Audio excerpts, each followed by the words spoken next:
나토의 동진, 우크라이나의 나토 가입 추진 이런 것들은 러시아의 전쟁 명분에 불과하다. 푸틴 대통령의 어떤 제국주의적인 열망, 우크라이나를 자기 세력권으로 만들겠다는 야망, 우리가 이걸 따져보는 이유는 이 문제가 전쟁 종식에 영향을 주기 때문입니다. 다만 내년으로 넘어가게 되면 몇 가지 중요한 외교적, 외교안보적 의미를 지니는 이벤트가 있습니다. 내년 3월에 러시아 대통령 선거가 있고 우크라이나의 대통령 선거도 있습니다. 지금까지 빼앗은 땅의 상당 부분을 빼앗기거나 또는 전쟁에서 패해서 러시아 본토까지 공격받는 상황이 되면 아마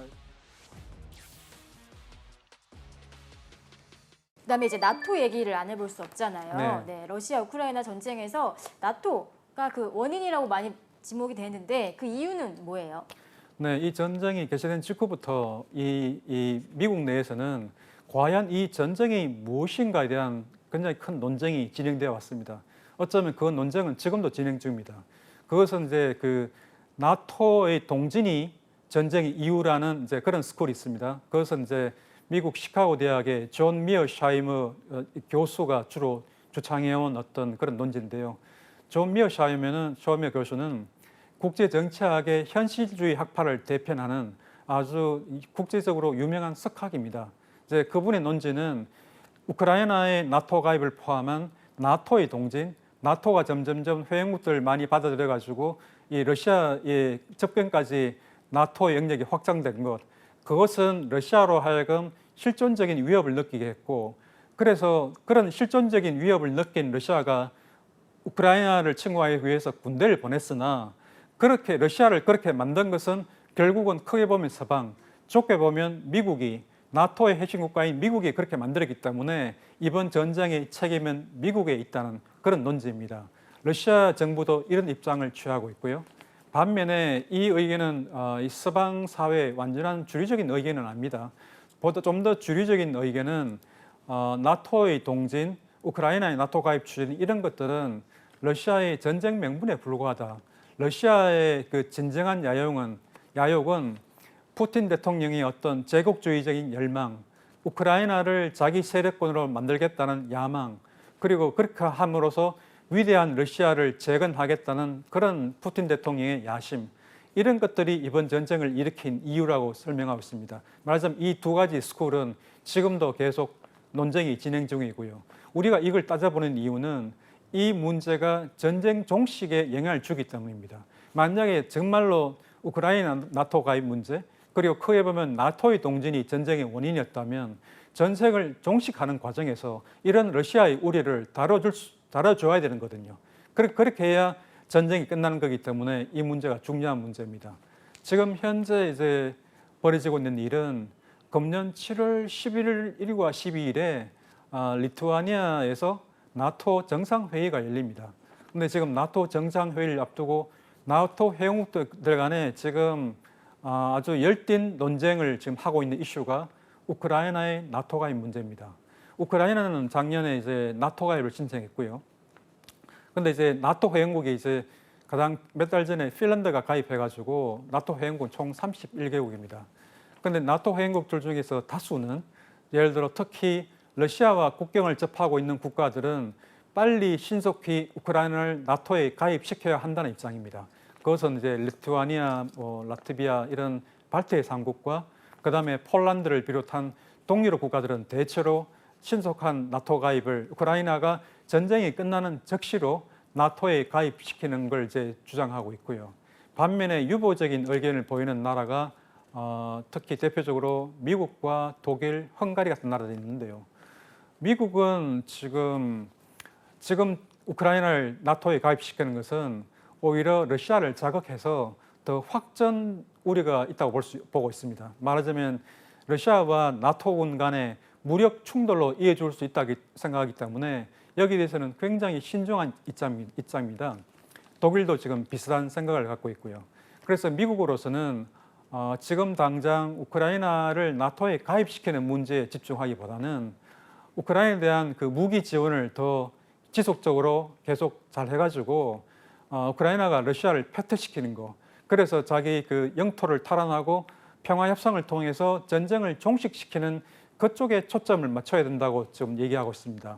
그리고 우크라이나 나토 가입 문제는 전쟁을 종식하는 단계에서 다루는 게 좋을 그런 문제라고 지금 보고 있고요. 그래서 전체적으로 봐서 이번 나토 정상회의에서 우크라이나가 나토에 가입하는 절차를 개시하는 것은 사실상 매우 지금 어려운 상황입니다. 그러면 우리나라는 지금 어떤 입장이에요? 우크라이나 영부인이 방문하기도 했었잖아요. 네, 그렇습니다. 우크라이나 그 영부인 올레나 젤렌스카 여사가 윤 대통령을 이제 방문했을 때는 이제 지뢰 제거 장비 같은 그런 방어용 장비 지원을 요청했었고요. 그다음 이제 히로시마에 열렸던 G7 정상회의에서는 젤렌스키 대통령이 윤 대통령에게 방어용 레이더 같은 그런 장비 그걸 지원 요청을 하고 그다음에 우크라이나가 필요한 장비 목록을 우리 측에다가 전달을 했습니다. 근데 지금 우리 정부에서 나오는 이제 조금씩 흘러나오는 소식을 들어보면 방공 레이더보다는 이 지뢰 제거 장비 그런 쪽이 우리가 좀 더 경쟁력이 있다고 생각하고 지뢰 장비라든가 아니면 또 전쟁에 쓰이는 특별 후송 차량 이런 것에 초점을 맞춰서 지금 준비하고 있는 것 같아요.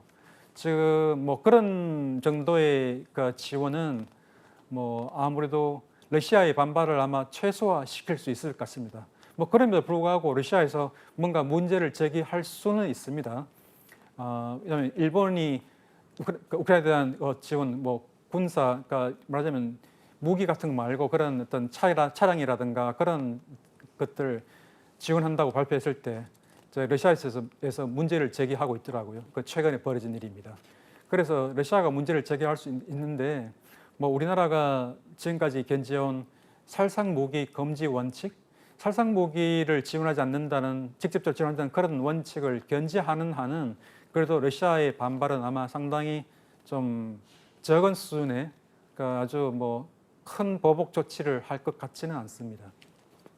사실 이 전쟁에 관해서 이제 많은 질문이 있을 수 있는데 전쟁에 관해서 가장 예측하기 힘든 부분이 전쟁이 언제 끝날까 하는 문제라고 이제 그렇게 말들 합니다. 그래서 전쟁이 언제 끝날까지는 예상하기는 굉장히 힘든 부분이 한데요. 그래도 제가 생각해 보기에 일단 확실한 것은 금년 말은까지는 확실히 가고 내년으로 이어질 거라는 점입니다. 그것은 왜냐하면 이제 우크라이나가 오랫동안 지난 6개월 동안 기다려온 대반격을 이제 막 시작하는 시점이고 아직도 우크라이나군은 이 특히 가장 중요한 자포리자 전선에 자신들의 주력 부대를 아직 투입하지 않았기 때문입니다. 우크라이나의 주력 부대는 지금 서방에서 훈련시킨 한 9개 정도 이단인데요. 지금 자포리자 전선에 그 9개 예단 중에서 2~3개 예단만 지금 투입한 걸로 지금 알려져 있습니다. 그러니까 말하자면 반격 작전이 개시는 되었으나 아직 본격적인 반격은 하고 있지 않은 것이죠.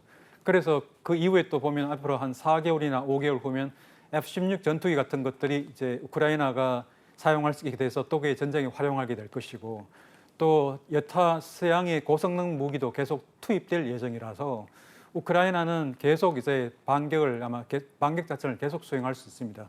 그래서 일단 확실하게 내년으로 넘어가게 되고요.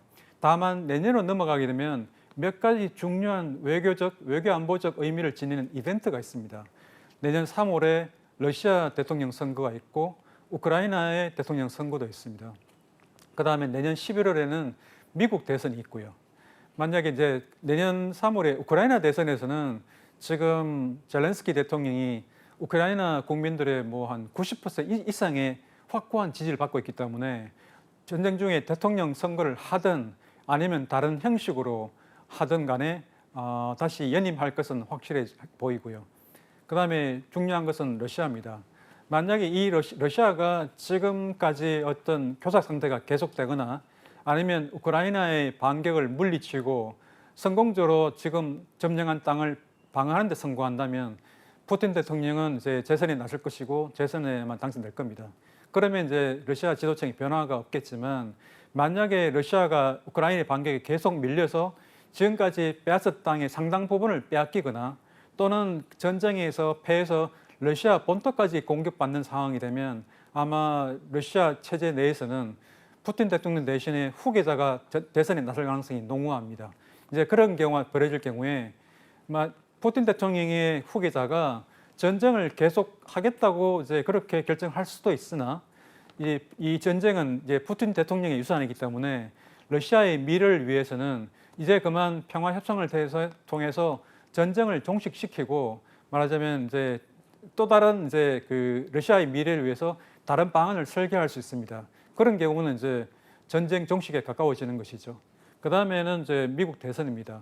지금 바이든 행정부와 미국 민주당은 그 우크라이나에 대한 무기 지원, 재정 지원을 통해서 러시아를 패배시켜야 한다는데 확고한 컨센서스가 있습니다. 그런데 만약에 트럼프 대통령이 바이든 대통령을 누르고 대통령으로 당선된다면 트럼프 대통령이 갖고 있는 그 친푸틴 성격, 친러시아적인 성격으로 보면은 우크라이나에 대한 그 무기 지원, 재정 지원을 대폭 감축할 가능성이 굉장히 농후합니다. 그것은 우크라이나에 대해서는 치명적인 것이죠.